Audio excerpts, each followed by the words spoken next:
Hi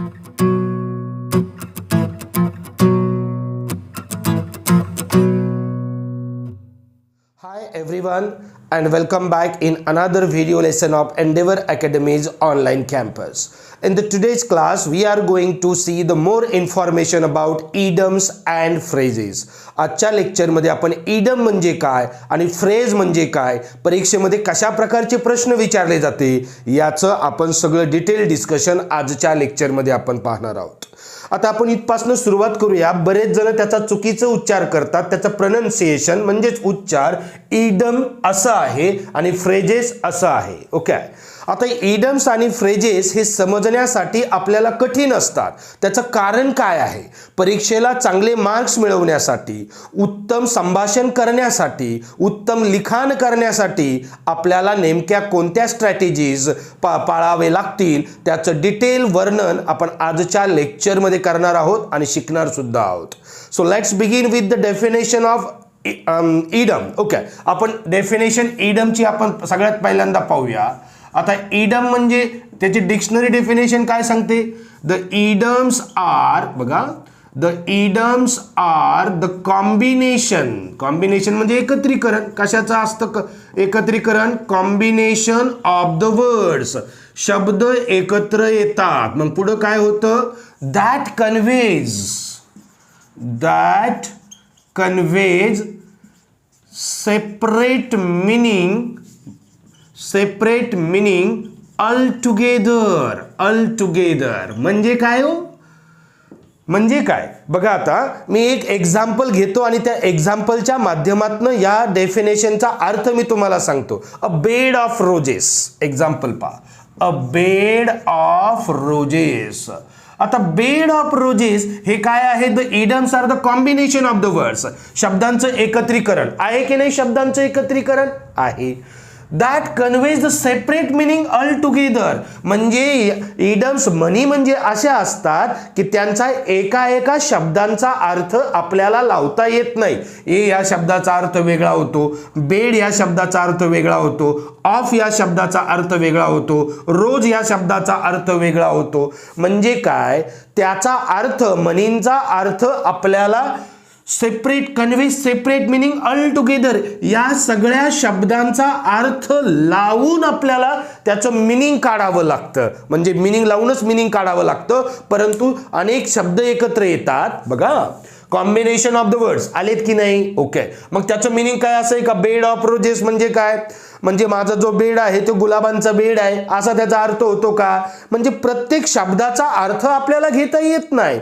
म्हणजे ते पूर्णपणे ऑन द होल एकत्रीकरणामुळं त्याचं आपल्याला ऑल टुगेदर म्हणजे एकत्रित, टोटलनेस, या सगळ्या शब्दांचा जो टोटलनेस आहे, टोटल करून एकूण काय अर्थ लागतो त्याला आपण इडम असं म्हणतो. इतकं सोपं पण नाही आहे. कळतं? परत एकदा सांगतो. बेड म्हटलं तर बेड, ऑफ म्हटलं तर चाचीचे, रोज म्हटलं तर गुलाब. मग याचा अर्थ आपल्याला एका शब्दांवरती आपल्याला घेता येत नाही. सगळ्यांचा मिळून टोटल सगळे शब्द एकत्र करून त्याच्यातनं कोणता अर्थ बाहेर पडतो त्याला आपण इडम्स असं म्हणतो. मग आता इडमचे अर्थ आपल्याला लगेच समजत नाही. का बरं समजत नाहीत इडमचे अर्थ आपल्याला? तर आपल्याला दोन अर्थ कुठल्याही शब्दांची आपल्याला माहिती असायला हवे. त्याला आपण काय म्हणतो बघा, दोन मिनिंगचे प्रकार असतात. एक असतो लिटरल मिनिंग. ओके, आता लिटरल मिनिंग म्हणजे काय हो? शब्दशः त्याचा अर्थ घेणे. शब्दशः अर्थ घेणे त्याला आपण लिटरल मिनिंग असं आपण म्हणतो. आणि दुसरं मिनिंग असतं इम्प्लाइड मिनिंग. इम्प्लाइड मिनिंग म्हणजे सूचित अर्थ, गर्भित अर्थ, दडलेला अर्थ, त्याला आपण इम्प्लाइड मिनिंग असं म्हणतो आपण. सूचित अर्थ घेणे. आता बघा, हा जो बेड ऑफ रोजेस आहे याचा शब्दशः अर्थ असा होतो a bed of roses. Bed of rose किंवा रोजेस असं म्हटलं तरी पण चालेल. रोज पण बरोबर आहे, रोजेस पण बरोबर आहे. मग आता शब्दशः अर्थ असा आहे, माझा बिछाना हा गुलाबांचा आहे. परंतु त्या ओरिजिनल मिनिंगचा अर्थ आपण त्याला म्हणूया ओरिजिनल इडमचा अर्थ असा होत नाही ना. त्याचा अर्थ हा गर्भित असतो, सूचित अर्थ असतो, दडलेला अर्थ असतो. आणि दडलेला अर्थ कोणता असतो? आरामदायक जीवन. आरामदायक जीवन. माझ्या बिछाण्यावरती गुलाबाचे फुलं आहेत म्हणजेच माझं जीवन हे अत्यंत आरामदायक आहे, अत्यंत सुख समृद्धीचं आहे, आनंदाचं आहे, भरभराटीचं आहे. हा अर्थ या शब्दामध्ये दिलेला नाहीये, परंतु त्या म्हणीतनं आपल्याला तो अर्थ काढता येतो, दडलेला अर्थ बाहेर काढता येतो. आणि हा दडलेला अर्थ बाहेर काढल्यानंतर त्या म्हणीचा अर्थ खऱ्या अर्थानं आपल्याला समजतो, तो शब्दशः नसतो. मग आपली जी डेफिनेशन आहे, डेफिनेशन पण आपल्याला तेच सांगतंय. कॉम्बिनेशन ऑफ द वर्ड्स आलंय, conveys the separate meaning all together, म्हणजे त्याचा इम्प्लाइड मिनिंग बाहेर काढणं, त्याला आपण हे म्हणतो म्हण असे म्हणतो. आता प्रश्न असा आहे, हे काही इतकं सोपं नाही आहे. म्हणी समजणं आपल्याला इतकं सोपं नसतं. का सोपं नाही म्हणी? त्याचं कारण असं आहे, कुठल्याही भाषेमध्ये ज्या म्हणी तयार होतात त्याची गंमत पण अशी आहे, जितकी भाषा जुनी असेल तितकं त्या भाषेमध्ये म्हणींचा वापर आणि म्हणींची संख्या ही तितकीच समृद्ध असते, जास्त असते, आणि त्या भाषेमध्ये ते लोक ते वापरत असतात. आता ह्या ज्या म्हणी आहेत, या म्हणी कुठून तयार होतात? म्हणी ह्या तयार होणारे काही भाग असतो, त्याचं नाव आहे कल्चर. संस्कृतीमधून होतात, पॉलिटिक्स राजकारणामधून होतात, रिलिजन धर्मातनं येतात. ओके, पॉलिटिकल फिगर पण त्याच्यामध्ये येतात. म्हणजे बघा, कल्चर, पॉलिटिक्स, रिलिजन, स्पोर्ट्स अशा गोष्टीतनं ह्या म्हणींचा उगम होत असतो. काही म्हणी लोकल सुद्धा असू शकतात. ओके, मग आता ह्या ज्या म्हणी आहेत बघा, तुम्हाला सांगतो, त्या म्हणी आपल्याला समजण्यासाठी त्या भाषेची संस्कृती आपल्याला माहिती असली पाहिजे, त्या भाषेमधलं राजकारण आपल्याला माहिती असलं पाहिजे, त्या भाषेमधलं सामाजिक जीवन आपल्याला माहिती असलं पाहिजे, त्या भाषेमध्ये त्या समाजामध्ये कोणते खेळ खेळतात ते आपल्याला माहिती असलं पाहिजे, त्या धर्म कोणता आहे, त्यांचे धर्मग्रंथ कोणते आहेत, धर्मग्रंथामधले कॅरेक्टर्स, पात्र कोणते कोणते आहेत, हे जर सगळं आपल्याला माहिती असतील तर म्हणींचा अर्थ आपल्याला बेचूक कळेल. तुम्ही म्हणाल सर मराठीतला आपल्याला कळत नाही. मित्रांनो, मी परीक्षेसाठी थोडंसं याच्यानंतर सांगतोय, परंतु ह्या म्हणी कसे तयार होतात ते मी तुम्हाला सांगतो. बघा, आता संस्कृती आहे, संस्कृतीमधून आपण एक म्हणी तयार करतो, इकडे आड तिकडं विहीर. मराठीत आपण म्हणतो इकडं आड तिकडं विहीर, म्हणजे मी मोठ्या संकटात सापडलो आहे. का असं आहे? अरे बाबा, मी तिकडे गेलो, तिकडं आड आणि इकडं विहीर. खोर आड आणि खोरकर विहीर असते का? लिटरल मिनिंग नसतं, त्याचे इम्प्लाइड मिनिंग असतं, सूचित अर्थ असतो. बरोबर की नाही? हा अर्थ आपल्याला संस्कृतीमुळे करतो. आपले म्हातारे माणसं आपल्या आजूबाजूला आहेत, आपले आजी आजोबा आहेत, ते खूप म्हणी वापरतात. एखादं जर पुस्तक आपल्या शेजारीचं आहे आणि आपण इकडे तिकडे घरभर पाहतो, काकेत कोळसा गावाला वळसा, डायरेक्ट बोलून टाकतात ते, आहे की नाही? म्हणजे बघा, या छोट्या म्हणीतनं खूप मोठा अर्थ काढला जातो, खूप मोठा अर्थ काढला जातो. कमी शब्दामध्ये जास्तीत जास्त म्हणणं मांडलं जातं म्हणींमधून. मग त्या म्हणी संस्कृतीमधून तयार होतात. आता पॉलिटिक्समधून पण आपल्याला म्हणी तयार होतात ना. आता तुम्ही इंग्रजी भाषेच्या इडम शिकायच्या, मग इंग्रजी भाषा ही अमेरिका असेल, ग्रेट ब्रिटन म्हणजे इंग्लंड असेल, स्कॉटलंड असेल, न्यूझीलंड असेल, ऑस्ट्रेलिया असेल, इकडं तयार होती. मग त्या देशाचं राजकारण आपल्याला जर माहिती असेल तर त्याच्या म्हणी त्या राजकारणातून आलेल्या आपल्याला कळतील. आता ते राजकारण आपल्याला माहित नाही, म्हणून त्या म्हणींचा अर्थ आपल्याला लागत नाही. आपलं मराठीचं उदाहरण घ्या ना. फेकू सारखं वागू नकोस बरं का. आता फेकू म्हणजे कोण? राजकारणातला एक व्यक्ती आपल्या भारतामध्ये, ते तुम्हाला कळलं. काय पप्पू झाला रे हा? पप्पू सुद्धा राजकारणामधला आहे. आता मी हे जर वाक्य इंग्रजीमधून जरी बोललो तरी सुद्धा ब्रिटिश लोकांना हे वाक्य समजणार नाहीत. का बरं नाही समजणार? कारण मी भारतीय संस्कृतीमधील, भारतीय राजकारणामधील म्हणी मी वापरल्या. त्या लोकांना त्या जर माहिती असतील, पप्पू कुणाला म्हणतात, फेकू कुणाला म्हणतात, तरच त्यांना ते ब्रिटिश लोकांना आपले मराठीतल्या म्हणी कळतील. कळलं का? मी जरी इंग्रजीतून बोलत असलो तरी सुद्धा. म्हणजे राजकारण माहिती असलं पाहिजे, राजकारणातल्या गोष्टी आपल्याला माहिती असले पाहिजे, तर आपल्याला समजू शकल. आता रिलिजन, मी जर म्हटलं आता आपल्या देशामध्ये रामराज्य येणार आहे, आता रामराज्य मी एक म्हण वापरली आहे, एक फ्रेज वापरली आहे, पण रामराज्य येणार आहे हे कळण्यासाठी तुम्हाला रामायण माहिती असलं पाहिजे. त्या रामाने कशा पद्धतीचं राज्य तयार केलेलं होतं, किती सुख समृद्धीचं राज्य होतं, हे आपल्याला कळण्यासाठी ती रामाची सगळी स्टोरी माहिती असली पाहिजे.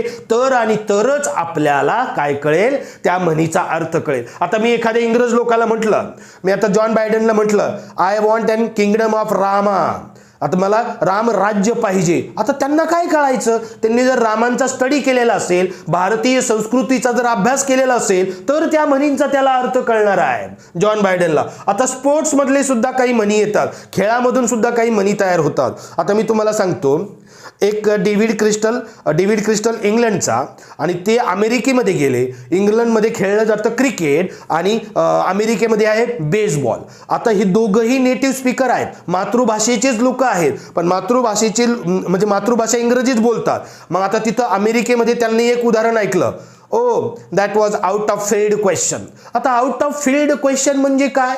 ही डेव्हिड क्रिस्टल इंग्लंडचा जो लिंग्विस्ट आहे, भाषातज्ञ, त्याला कळलाच नाही. का बरं नाही कळला? कारण आउट ऑफ फील्ड क्वेश्चन हा जो आहे बेसबॉलमध्ये जेव्हा बॉल बाहेर जातो तेव्हा तो फाऊल मानला जातो. म्हणजे याचा अर्थ हा जो प्रश्न आहे माझ्या विषयाच्या बाहेरचा आहे. हे म्हण वापरून, खेळातली म्हण वापरून अमेरिकेच्या भाषातज्ञांनी सांगितलं, पण ब्रिटिश मधला जो लिंग्विस्ट आहे डेव्हिड क्रिस्टल, त्याला तो समजलाच नाही, कारण त्याच्याकडे तो खेळ खेळला जात नाही. मग डेव्हिड क्रिस्टल म्हटला, oh my God, you have played with the straight bat. आता स्ट्रेट बॅट, आणि ते अमेरिकन लोकांना कळलं नाही, कारण तिथं क्रिकेट खेळलं जात नाही. स्ट्रेट बॅट म्हणजे काय? सरळ सरळच बोलला रे, स्ट्रेट ड्राईव्ह सारखं सरळ सरळच बोलला. तर मग काही म्हणी खेळात न येतात. जर खेळाची माहिती असेल आपल्याला तर आपल्याला ते खेळातल्या ज्या म्हणी आहेत त्या आपल्याला समजतील. ओके, काही म्हणी लोकल असतात. आता लोकल म्हणजे एक मी तुम्हाला सांगतो, आमच्या गावाकडे एक मुलगा होता, आणि तो मुलगा असा रोडच्या कडेला बसलेला होता. एक एमएटीवाला आला दारू पिणारा, आणि त्याच्या हातावरूनच गेला. रोडच्या कडेला असे बसलेले असतात नाही का संध्याकाळी खेडेगावाकडं, आणि त्याचा हातच तोडून टाकला. तेव्हा मग मी एक म्हण तयार केली, रस्त्याच्या कड्याला बसले तर त्याचं नाव पंड्या होतं.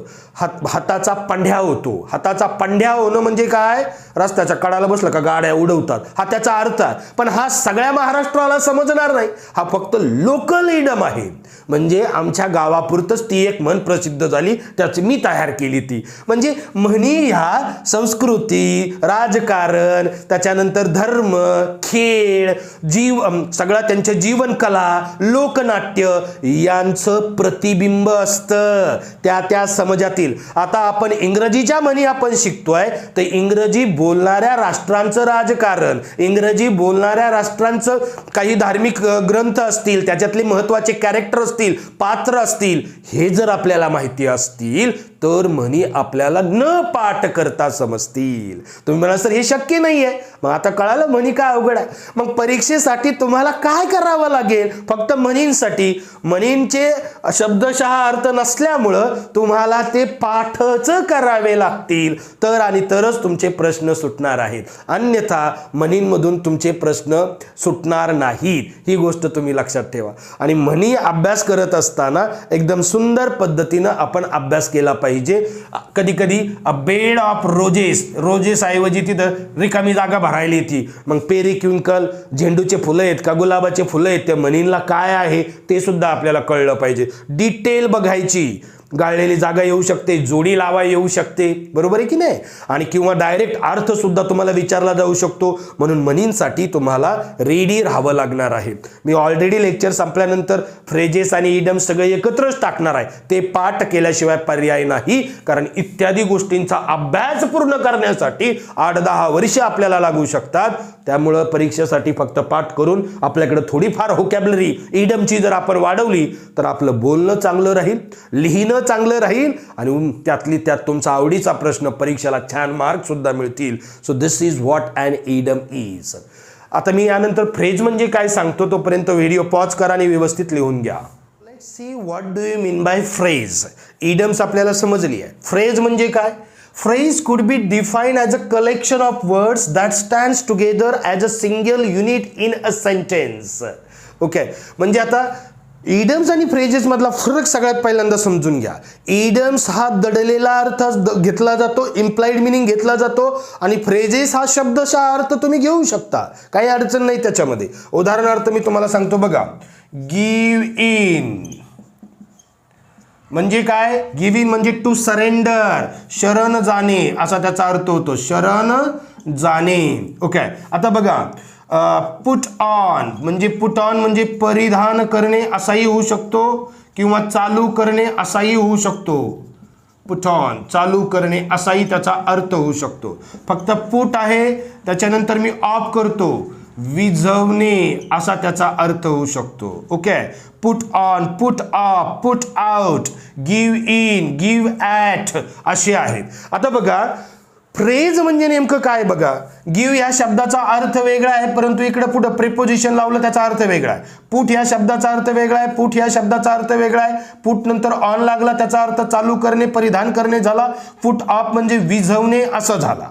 म्हणजे बघा फ्रेज ही जी आहे ना, हे कलेक्शन ऑफ वर्ड्स आहे. हा एक वर्ड आहे आणि हा एक वर्ड आहे, म्हणजे शब्दांचा समूहच आहे ॲज अ सिंगल युनिट. हे काय पूर्ण वाक्य नसतं, यांना पूर्ण अर्थ नसतो. वाक्य म्हणजे काय, ज्या वाक्य आपण त्याला म्हणूया जे शब्द एकत्र येतात आणि ज्या शब्दांना पूर्ण अर्थ असतो, एंटायर स्टेटमेंट असतो, त्यांना आपण वाक्य असं म्हणतो. कंप्लीट सेन्स असणाऱ्याला, कंप्लीट मिनिंग असणाऱ्याला. फ्रेजेस या इनकम्प्लीट मिनिंग असतात, म्हणून वाक्याचा एक तो अनेक भागांपैकी एक भाग असतो. जसा सब्जेक्ट प्रेडिकेट आहे ना, त्या मग प्रेडिकेटमध्ये फ्रेज असतं, सब्जेक्टमध्ये पण फ्रेज असतं. म्हणजे हा त्याच्यातला एक छोटासा भाग आहे. थोडक्यात काय, फ्रेज हा वाक्याचा भाग असतो, ते वाक्य नसतं. वाक्यासारखा पूर्ण त्याला अर्थ नसतो आणि त्याचा अर्थ काही फार प्रमाणात लिटरल तुम्हाला घेता येईल, शब्दशः अर्थ तुम्हाला काढता येईल. हे पाठ करण्यासाठी हे अजिबात अवघड नाही आहे. हे नुसते वाचायचे, ऑटोमॅटिकली तुमच्या लक्षात राहतील. हे आपल्याला जे मी तुम्हाला लिहिलं, so this is called phrase. याला आपण फ्रेज असं म्हणतो. आता फ्रेजेसचे काही उपप्रकार पण पडतात ना, टाइप्स ऑफ फ्रेजेस. आता हे टाइप्स ऑफ फ्रेजेस आपल्याला एक्झाममध्ये डिटेलमध्ये अजिबात काही नाही आहे. फक्त आपण त्याचे अर्थ आपण कोणते कोणते फ्रेजेस असतात हे आपण पाहूया. मग इथं नाउन फ्रेज असतं. ओके, नाउन फ्रेज आहे. त्याच्यानंतर वर्ब फ्रेज आहे. वर्ब फ्रेज नंतर ॲडजेक्टिव्ह फ्रेज आहे. ओके, त्यानंतर ॲडवर्ब फ्रेज आहे. ॲडवर्ब फ्रेज नंतर प्रेपोजिशनल फ्रेज सुद्धा असते. ओके, प्रेपोजिशनल फ्रेज असते. प्रेपोजिशनल फ्रेज नंतर इन्फिनिटिव्ह पण फ्रेज आहे. इन्फिनिटिव्ह फ्रेज आहे. जेरंडियल पण फ्रेज असतं. जेरंड फ्रेंच पण असते. फ्रेंच नाही. अशा प्रकारच्या या ज्या फ्रेजेसचे प्रकार आहेत. आता तुम्हाला मी फक्त एका मिनिटात सांगतो, आतापर्यंत एकही प्रश्न कोणत्याही परीक्षेला फ्रेजेसवरती आलेला नाही आहे. ज्या वाक्यामध्ये नाम असतं त्याला म्हणायचं नाउन फ्रेज, ज्या वाक्यामध्ये वर्ब असतं त्याला म्हणायचं वर्ब फ्रेज, ज्या वाक्यात ॲडजेक्टिव्ह फ्रेज, ज्या वाक्यात ॲडवर्ब फ्रेज, ज्या वाक्यात प्रेपोजिशनल फ्रेज, ज्या वाक्यात इन्फिनिटिव्ह 2 + वर्ब 1 इन्फिनिटिव्ह फ्रेज, ज्या वाक्यात जेरंड फ्रेज ING त्याला म्हणायचं जेरंड फ्रेज.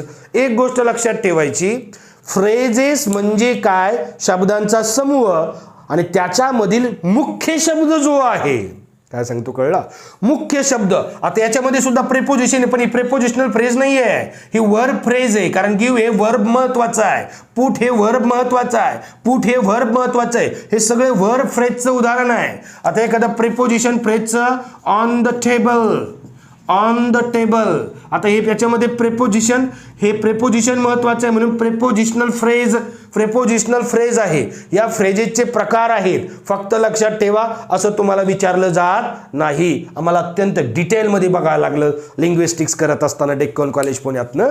त्यावेळेस हे सगळं डिटेलमध्ये असायचं आम्हाला. Noun phrase, verb phrase, adjective phrase, adverb phrase. पण आता मला पण थोडंसं कंट्रोल करावं लागतं. सांगावं खूप वाटतं, गोंधळात तुम्हाला टाकायचं नाही. थोडंसं एक्स्ट्रा इन्फॉर्मेशन देऊन आपल्याला स्टिक टू द परीक्षा, दॅट आवर एक्झामिनेशन, असं आपण करणार आहोत. आता तुम्हाला हे फ्रेज म्हणजे समजलं बस, याच्यापेक्षा वेगळं काही नाही. ते काय आहे, फ्रेज हे सुद्धा शब्द किंवा शब्दांचा समूह, शब्द सुद्धा असतो बरं का. हां, ते तुम्हाला काही लोक म्हणतील एक शब्द आला तर त्याला फ्रेज म्हणायचं नाही, असं काही नसतं. जाऊ दे, मरू दे तिकडं, ते नाही म्हणून आम्ही तिथं सांगत नाही.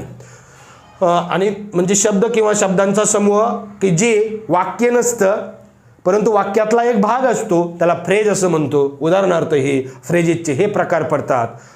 आणि आता मी तुम्हाला एक लिस्ट देणार आहे, PDF फाईल देणार आहे. त्या PDF फाईलमध्ये डिटेलमध्ये लिहायचं. तुमच्या नोटबुकमध्ये एक एक फ्रेज तुम्ही लिहा.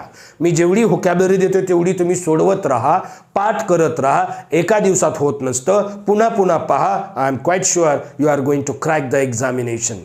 Okay, I mean, you are going to crack the exam. So with this, I'm going to stop today's class. See you in the next video lesson. Till then, bye bye.